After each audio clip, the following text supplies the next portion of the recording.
Hey guys, Rob from Cigar Federation here with you at IPCPR 2016 in the Foundation Cigar booth with Nick Melillo. Nick, how's everything going, man? Everything's going great. It's good to see you guys. I'm happy to be here. It's an exciting show. And you're dressed like a world champion. You know, we got it going on. Melillo represent. I love it. Numero 13. I love it. I love it. I got guys trying to tease me over here and clown noses. He's walking around in a clown. There was a guy walking around yesterday. He's a clown. There was a guy walking around yesterday in a pink onesie. Yes. With a unicorn. Yes, I saw a unicorn. What was that about? It wasn't like I thought it was going to be like. Because he was not the most attractive unicorn. A disappointing moment. It was a little bit. I was dealing with customers and I kept seeing him in the unicorn. And I was like, what is going on? We were in the middle of an interview. He was having a ball. Yeah, he was having a great time. So I think he's staying in our hotel too, which is a little bit weird. Vegas. Yeah, you never know. So we've got some new stuff to talk about. Let's go. We got some great new stuff. Foundation just releasing the Tabernacle. This is Connecticut Broadleaf Super Premium Smoke. Been waiting for this one. I think a lot of people have been waiting for this one. You know, after I left Drew a couple years ago, I formed a consulting company for tobacco, Melillo International. So I started sourcing tobacco, working with farmers from different areas, Mexico, of course, broadleaf. So actually, one of the crops that I sourced, AJ Dell, ended up actually purchasing that crop and fermenting it. So I've been working with him. It's been fermenting for 2 years. Also, AJ, when I first moved to Nicaragua, I used to live on a farm called Soledad, and that's where AJ grows a lot of his tobacco right now, just 5 kilometers north of Esteli. So we're using some of that in the filler tobaccos. It's got a San Andreas Negro binder. You got some jalapa in there, and you also have some Jamastran, a little bit of Jamastran across the border from Honduras. Rich, cocoa, espresso notes, earthy, you know, it's all there. The aroma from this smoke is just unbelievable. So sounds fantastic. It looks great. The packaging is awesome. You know, the Tabernacle for me is, you know, it's a movable container for something that is holy. So, you know, my humidor, you know, you guys know, open up the humidor, you treat them as if they're holy sticks. So, especially broadleaf, you know, it's a special place in my heart. So, we're using some really cool packaging of the King of Abyssinia, which is actually the Ethiopians claim to hold the Ark of the Covenant. So you know Indiana Jones, the whole story? In the movie, it's in Egypt. But if you actually trace it, there's some great articles from the Smithsonian.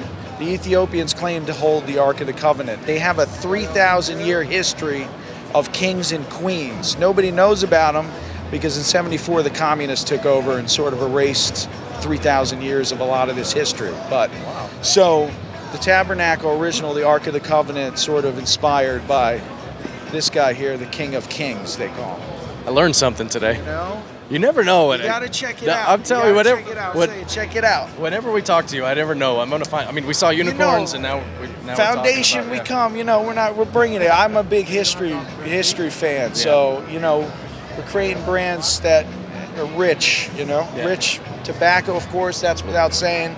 We're starting with the foundation of just really good materials. I'm lucky to be working with a lot of great people and farmers that really know their stuff. Yeah. And yeah, man, just bringing it. Awesome. Cigar looks great. Everybody's talking about it. Awesome. Yeah, can't wait to try it. Awesome. And now we're going to talk about the upsetters, right? Sure, let's talk about the upsetters. So 2 years ago, I was working on Wednesday, stressing out a little bit, said I have to take a little trip. I realized it was Bob Marley's 70th birthday.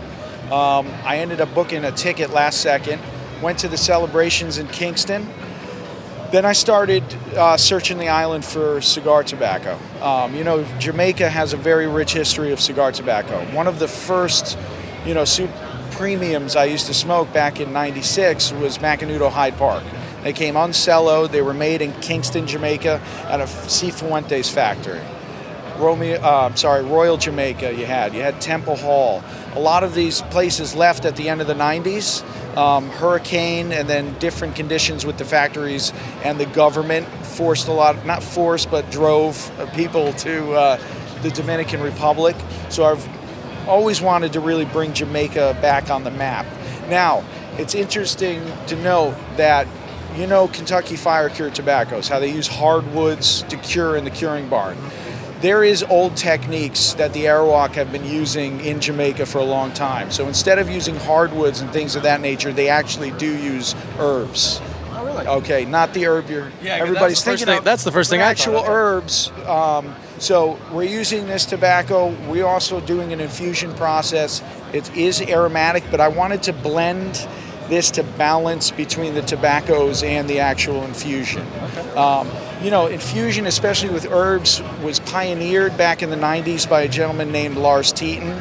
We know this has been taken on dominantly by another company. It's done an amazing job. So I just wanted to continue in this evolution in this category and bring something exciting and new to the market. So it's really cool. I mean, the packaging is great. It's eye-catching. It's red, gold, and green is traditional, not to Jamaica, but the Rasta culture. Okay, so reggae. This imagery right here in the '60s.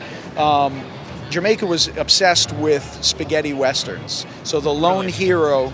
If you see all the old art cover of a lot of these albums, it was always cowboys, Django, or Clint Eastwood returns. Wow. A couple of them, they're actually smoking cigars on the covers.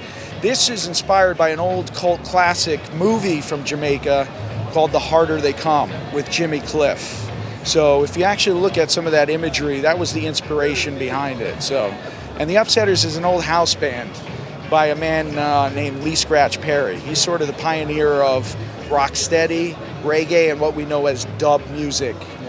From dub music, they started taking the instrumentals of tracks, and this was starting to go to New York, and the DJs were starting to talk over it, and this evolved into hip-hop.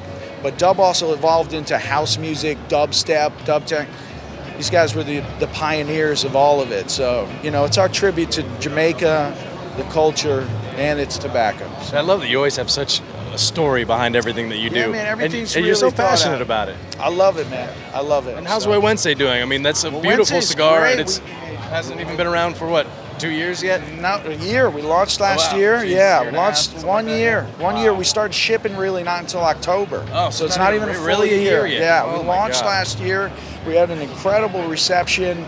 We got a lot of great ratings. So you guys, we loved it. Your review, I think, was one of the first reviews, Yeah. which was just spot on.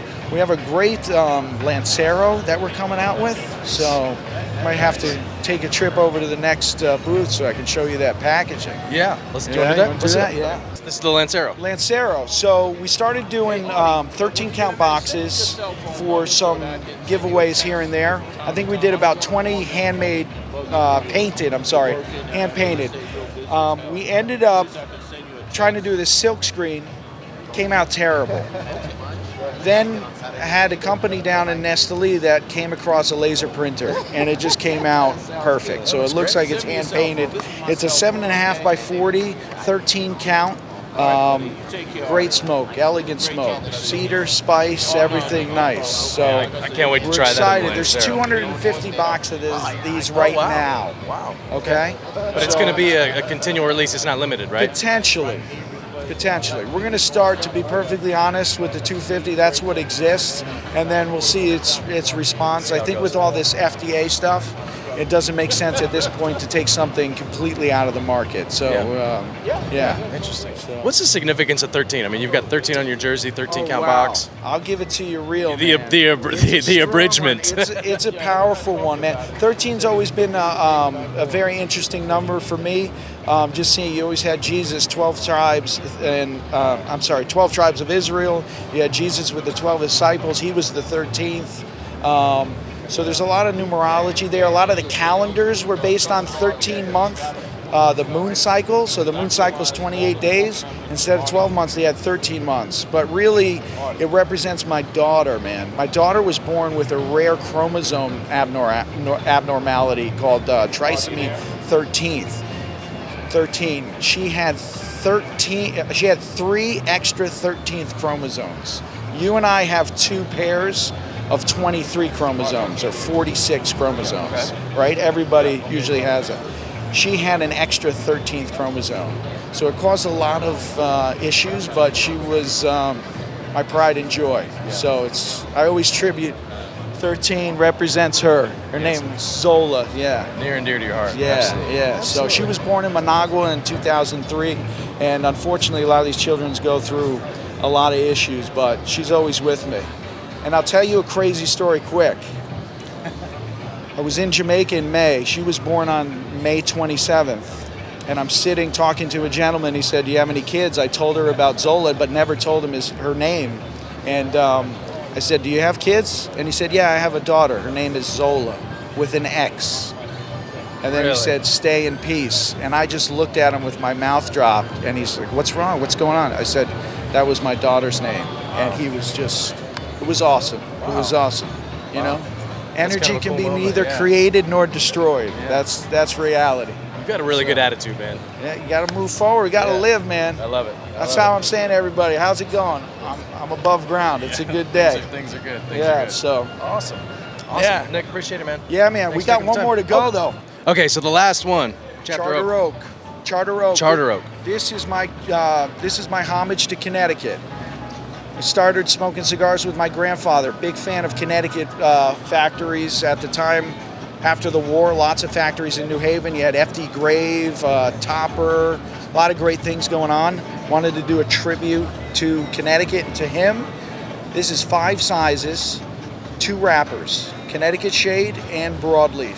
They're in the $4 to $6 MSRP. Wanted to make more of an everyday kind of smoke for guys, so you got the Connecticut Medium, Connecticut Shade Medium, but creamy, a little bit of spice in there. Broadleaf a little bit heartier. You know, we use the second cuts of the Tabernacle on that cigar too. Nice. So Awesome. it's a nice price point, good smoke. Perfect. Yeah, I'm out of samples. I have to. If you guys are around tomorrow, I'll hook you up. Yeah, well, All right. definitely. We'll get some reviews posted so you guys can check it out. Nick, Always awesome. a pleasure. Always a pleasure, I hope to talk to you guys again soon. yeah, for sure. All We're going right. to have you back on Cigar Chat. All Absolutely. right. And Got thanks plenty to to you talk guys, and about. thanks to everybody out there. Appreciate it. Yeah, for sure. Thanks, guys, for checking out all of our IPCPR coverage on cigarfederation.com.